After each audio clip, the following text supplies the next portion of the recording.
各位兄弟们好，今天我们来看一下450 MT。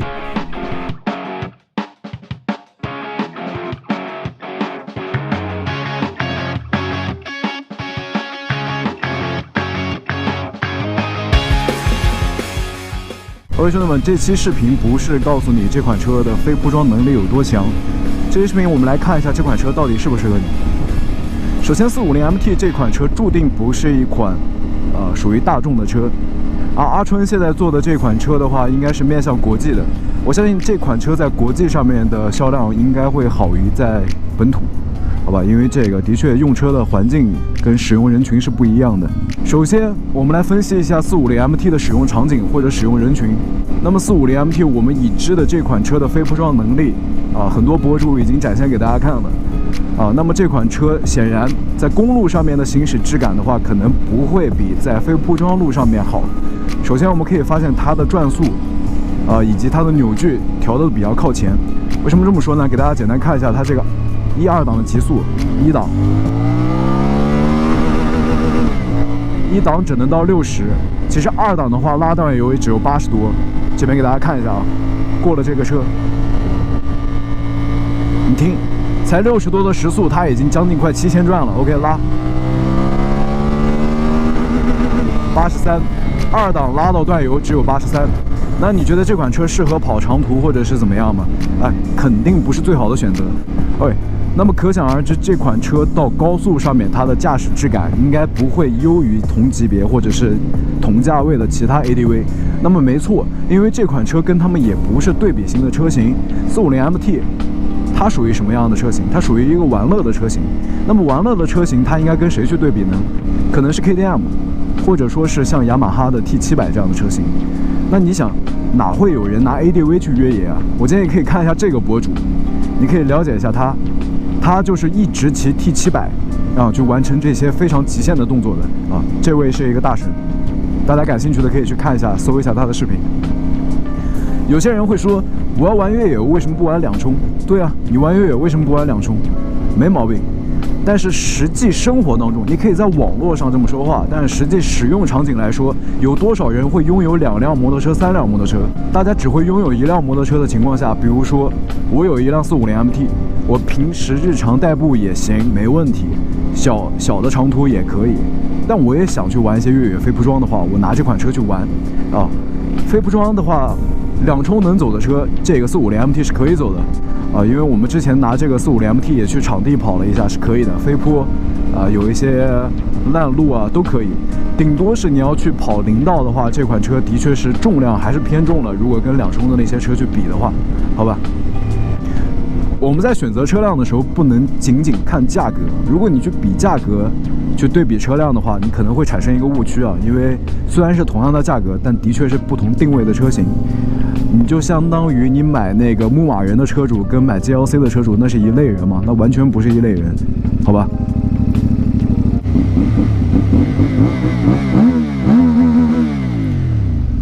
声浪怎么样？我觉得蛮好听的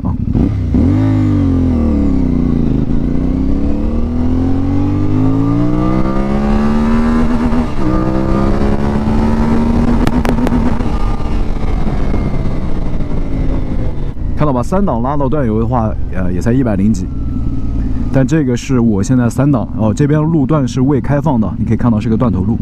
你可以看到3档，我现在是没有给油，就纯怠速这样跑甚至4档都是没有问题的。这款车的低扭是较足的，所以你看它高转跑不上去，但是低转应对像前面那些非铺装路段的话是完全绰绰有余的，而且非常好骑。像这种车的操控也是挺灵敏的这个有一说一，很好骑，包括它的这个油门响应也很好控。这个其实新手的话你可能感受不到老手的话对这种越野车或者非铺装稍微熟悉的朋友是很清楚这个设定的。如果你喜欢450 MT 的话，不要受到网上人跟你说的那些影响觉得这个车它造出来是干嘛的？大家也可以去对比一下 KTM 的那个390 ADV 越野版的那款2025年的那一版，你可以看一下跟春风的这个450 MT 有多像。也就是说，如果450 MT 在 KTM 那辆车之后发布的话，会形成一个什么样的这个舆论呢？就是 KTM 的车，我们知道至少4到5万没毛病吧？那春风的车可能也就3个 W， 然后你会觉得，哎呀，那春风还是国产好呀，把这个价格又拉下来了，到时候 KTM 不得不降价，是不是？但现在的情况就是春风的车先出来了 ，KTM 的车还没有出来，好吧？那也就是说，其实春风抢占了一个 KTM 的市场，不是在国内啊，那是在国际上面。OK， 新手朋友能不能买这款车？新手朋友其实从它的坐高、车重、驾驶的这个油门的动力线性程度来讲，新手是可以上手的。只不过说看你拿它怎么用。如果你只是城市代步的话，我建议你可以去看那些比较偏舒适的车型。比较偏舒适的车型的话，同价位就再拿那个赛克龙举例的话怎么说呢？它可能更适合公路跑，有一个比较好的这个续航，有一个比较稳定的这个高速感受吧，只能这么说。因为其实偏重的车型在高速行驶的时候，遇到横风大风天气的话，会相对来说更稳定一点。如果有骑过凯越525的朋友们，应该知道那款车在高速上面的体感也不舒适，凯越的车也是偏轻的，好吧？450MT 这款车你可以这样看待它就是我们知道这个 KTM 790 ADV 非常受欢迎，但是叫好不叫卖买它的朋友很少很少。KTM 车的销量是很低的这个我们大家应该知道。这些东西就是喜欢的人很多，但是真的能驾驭的人并不多。那么这个适用人群也是的如果你喜欢那种类型的车型的话，450MT 可以是你一个刚入手的一个选择。你从450MT 一路升级到790、890或者大野驴也好我相信春风以后也会把这些车系全部铺满的，因为800MT 也会上这个越野版的。越野车目前在国内的这个受欢迎程度是不高的，我们可以从视频的流量可以感受到，对吧？大家对这个越野都不是很感兴趣，因为大部分人的使用场景还都是仿赛跟街车，比较帅然后年轻人都喜欢。如果今天我们知道有一条越野的路线，你跟着一帮喜欢玩越野的老哥兄弟们一起，对吧 ？OK， 我们往前出发。如果我今天骑的这款车是偏公路型的选手的话，我是没有办法跟他们一起去玩的。这边我来给大家看一下。还有，你问我，如果还有一点就是，你跟我说我没有地方越野我只能跟你说，那你也不要买这款车，因为你还没有玩到这个圈子内。如果你但凡是稍微接触一点这个类型的车的话，你不可能没有地方去玩的，好吧？比如说今天我们找到这个位置，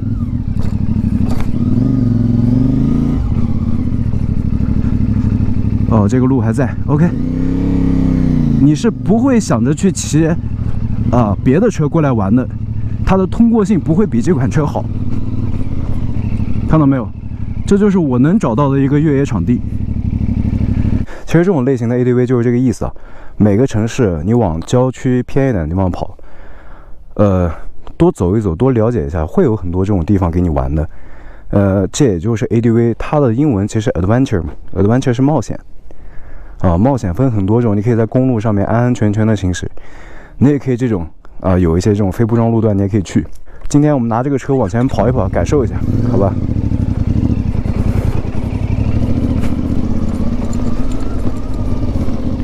看到没有？这是这种车的乐趣，它没有去不到的地方，你可以自己去找新的路线。如果你今天骑的是偏重型的 ADV， 偏公路的 ADV 的话，你可能会对这些地方就没有办法来了。不是说车不行或者说是原厂状态下它的车重、它的轮胎或者它用的也不是辐条轮毂，就钢丝圈的这种，它到这种场地对你来说或者对车来说都不是一个很享受的一件事情。其实大多数，哎呦，前面有点脏了。在我看来，这个就是450MT 的一个使用场景。我从那边的公路，平常日常骑行没问题然后周末我也知道什么地方可以去玩。这后面有一大块场地我们平常会在这边玩的，所以我会说这款车是适合我的。所以大家先弄清楚你的使用场景是什么，你会不会玩这辆车。你要只是城市代步的话，你不要看这款车，看都不要看。这个就是 ADV Adventure， 好吧？你可以带着这辆车去干这件事情。OK， 还有一个就是你看到它这个后视镜的设计吧，它是可以这样子的。明白吧？就是如果是，像有一些更野的路段，它那个树啊，或者是这种，长得很高的，你要从里面穿越过去的话，这个后视镜是不会打到那些东西的，这个也是挺好的，好吧？平常就给它放出来。所以这些车辆啊，它的设计都是有原因的，它不会平白无故造一个东西出来，你觉得它卖不好，只不过是因为你不是它。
3指的这个力度。